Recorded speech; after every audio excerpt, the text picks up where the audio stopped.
وہ لوگوں نے ایسے مثال دی اور ہو سکتا ہے ہوا ہو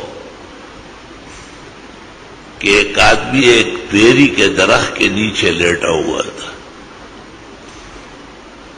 اس کو شیطانی وسوسہ آیا کہ اتنا بڑا بیر ہے اور اتنا بڑا تناور درخت ہے، بیر بہت بڑا ہوتا ہے، اور ہمارے جہانگیرے کے گھر میں ایک بیر کا درخت ہے۔ محمد انور شاہ کے نانا 95 سال کی عمر میں مرے، مولوی محمد غلام سے مرحوم۔ اس نے مجھے کہا کہ یہ درخت مجھ سے عمر میں بڑا ہے، اور کہا کہ میں چھوٹا لڑکا تھا اور یہ اسی طرح آب و تاب میں تھا اور میں چڑھ کے اس سے پیر توڑتا تھا، اب بھی اسی طرح بھر رہا ہے۔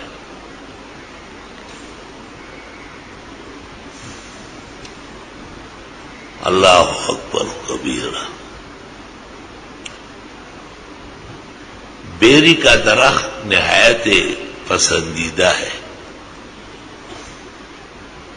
بعض روایات میں ہے کہ بیری کے درخت بغیر ضرورت کے نہ کاٹو ورنہ تمہاری نسل کٹ جائے گی۔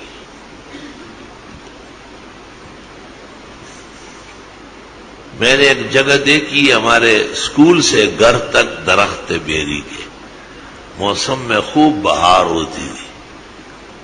بعض وہاں کے جو قوانین و مساٹیر تھے انہوں نے وہ سارے کاٹ دیے، اب آج ان کے گھر خالی پڑے ہوئے، کھنڈر ہے، انسان نہیں ہے اس میں، تباہ و برباد ہو گیا، پوری نسل و نسب ختم۔ میں نے آنکھوں سے دیکھا، اب بھی جو چاہے دکھا سکتا ہوں اس کو۔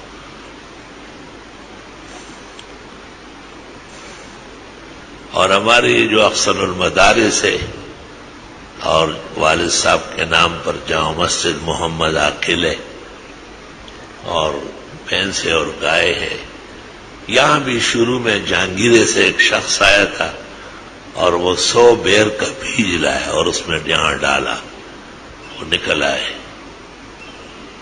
آج دیکھو تو نہریں چل رہی ہے، بجلی لگی ہے، مسجد بنی، مدرسہ بنا ہے، سینکڑوں طلباء آباد ہے، ہزاروں گائے بھینسیں کھڑی ہے۔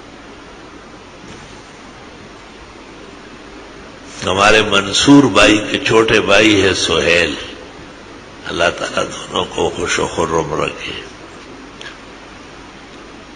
تو ان کا بنگلہ بن رہا تھا ڈیفینس میں، تو اس میں ایک جگہ بیری کا پودا آ رہا تھا، تو انجینئر نے ٹھیکیدار کو کہا کہ اس کو اکھیڑ دو، ایسا کرو ایسا کرو۔ سہیل بھائی نے کہا نہیں، اس کو نہیں اکھیڑنا ہے، یہ ہمارا مذہبی درخت ہے، ہم نے مولانا سے سنا ہے کہ بیری کا درخت مقدس ہے، نقشہ تبدیل کرو مکان کا۔ خبردار کہ اس کو ہاتھ لگایا، وہ محل بن گیا، اللہ نے خوب خوشیاں نصیب کی، اور وہ بیری کا درخت پورے محل پر حاوی ہے، موسم میں خوب بیر دیتا ہے۔ یہ کس سے نہیں سنا رہا ہوں کہ کان کھول کو سنو، یہ کہیں اور سے نہیں سن سکتے ہو۔ مولوی اتنی محنت اب نہیں کرتے، انہوں نے بھی آپ کے ساتھ کنسیشن شروع کیا ہے، جان چھڑا رہے ہیں آپ سے۔ یہ سامنے کھجور کا درخت ہے، اور جب یہ مسجد ہماری موجودگی میں اللہ کی توفیق اور فضل و احسان سے بن رہی تھی، تو ہمارے انجینئر نسیم صدیقی، اللہ اس کو جنت الفردوس نصیب کرے، جو اس مسجد کی آمد و رفت میں عقائد صحیحہ اختیار کر چکے تھے۔ ہم بہت بڑے موحد تھے اور قرآن حفظ کر رہے تھے، پاکستان کے چند نقشہ نویسوں میں سے ایک تھے وہ۔ فیس تو چھوڑو، اور اپنی انجینئرنگ کا وہ ہر تعمیر میں ہمارے حصہ ڈالتے کہ میں بھی مسلمان ہوں، ہمارا مذہبی جگہ بن رہی۔ تو انہوں نے کہا کہ یہ کھجور کا درخت ہے، اس کو ہٹانا ہے۔ میں نے کہا نہیں، یہ نہیں ہٹانا، کھجور تو پیغمبر اسلام کی مسجد میں رہا ہے، آپ نے اس کے تنے پہ ہاتھ رکھ کے خطبہ جمعہ دیا ہے۔ کہنے لگے مسجد کا حال چھوٹا ہو جائے گا، میں نے کہا چھوٹا ہونے دے۔ تو کھجور مینار 117 فٹ اس سے اوپر نکل گیا، اور مسجد کا یہ جو دیکھ رہے ہیں اتنا حصہ ادھر بھی چھوڑ دیا۔ تو نقشہ تبدیل کرنا پڑا مگر کھجور کا درخت کٹنے نہیں دیا۔ تفسیر روح المانی میں ہے کہ آدم علیہ السلام جس مٹی سے بنے تھے اس مٹی میں سے کچھ گارا بچ گیا۔ ملائک نے حق تعالیٰ سے پوچھا، حق تعالیٰ نے کہا سرحان دفنا دو، فنبتت النخلا، اسی جگہ کھجور اگا۔ آپ نے کہا اکرموہا عمتکم، اس کی عزت کرو، یہ تمہاری پھوپھی ہے۔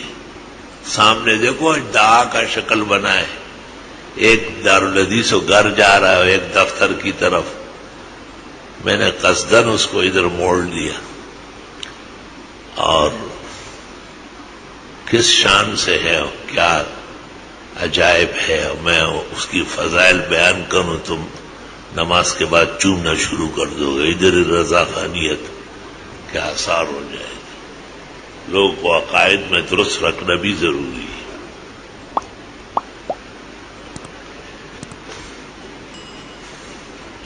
جب مجھے اندازہ ہوا کہ جہاں میں جاتا ہوں یہ ادھر منہ موڑتا ہے، دارالحدیث کی طرف، گھر کی طرف، دفتر کی طرف، تختہ ادھر، میں دفتر گیا یوں ہو گیا۔ تو میں نے شب جمعہ کو رات کے 3 بجے غسل کیا، صاف کپڑے پہنے، 2-4 رکعت جو اللہ نے توفیق دی وہ پڑھی، اور باہر آیا اور اس کو اللہ کا واسطہ دیا کہ اللہ کو پوجو، مجھے معاف کرو۔ تو آپ دیکھیں تو اوپر کا جو بمبل ہے وہ سیدھا ہو گیا، حالانکہ درخت یوں ہے۔ اس طرح ہونے کے بعد کہاں لے کے یوں ہوا؟ اللہ کو سب مان رہا ہے۔ وَإِن مِّن شَيْءٍ إِلَّا يُسَبِّحُ بِحَمْدِ رَبِّهِ وَلَٰكِن لَّا تَفْقَهُونَ تَسْبِيحَهُمْ، سب اپنے اللہ کے سامنے گردن نہاد ہے، كُلٌّ لَّهُ قَانِتُونَ، اور اس کی تسبیح و ثنا کرتی ہے، تم نہیں سمجھتے ہو۔ تو کھجور بھی ہمارا مذہبی درخت ہے الحمدللہ، اور کھجور سے مسلمانوں کی عقیدت ہے۔ عبداللہ ابن عمر کہتے تھے کھجوریں کھایا کرو عمر بڑھ جائے گی۔ اطباء کہتے ہیں معدہ صاف رکھتا ہے، اور معدہ ہی زندگی کا اصل معاش کی جگہ ہے۔ مادہ عیش آدمی شکم است، تا بتدریج میر وچغم است۔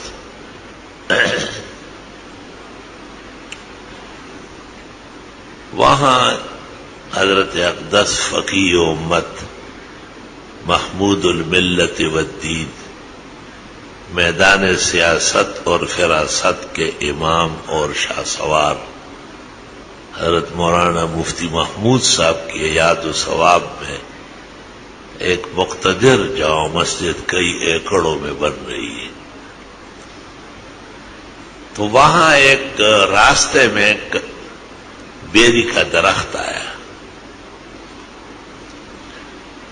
تو وہاں کے ٹھیکیدار نے کہا کہ یہ اکھیڑ کے کہیں اور لگا دیں گے۔ میں نے کہا اگر سوکھ گئے تو ذمہ دار آپ ہوں گے، پورا دیت لوں گا آپ سے، یہ تو نامناسب بات ہے۔ ایک عالم نے سنا، مجھے کہتے اچھا اتنا ضروری ہے؟ میں نے کہا قرآن شریف پڑھا ہے آپ نے؟ میں نے کہا سدرۃ المنتہا کا کیا معنی ہے؟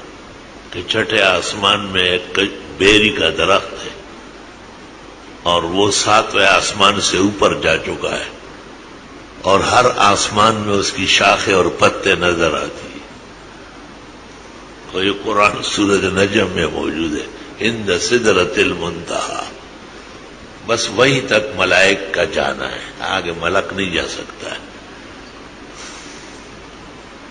خداوند تعالیٰ کے فیصلے جب نازل ہوتے ہیں تو اس درخت سدرۃ المنتہا پر آتے ہیں، اور اس کے جو پتے ہیں لہا الوان شتیٰ، اس کے رنگ بدلتے ہیں. جیسے آپ روڈ پر جاتے پیلا ہو جاتا ہے تو آپ کہتے ہیں روک رہے ہیں، پھر سرخ ہو جاتا ہے تو رکاوٹ ہو جاتی ہے، پھر جب ہرا ہو جاتا ہے تو آپ روانہ ہو جاتے ہیں.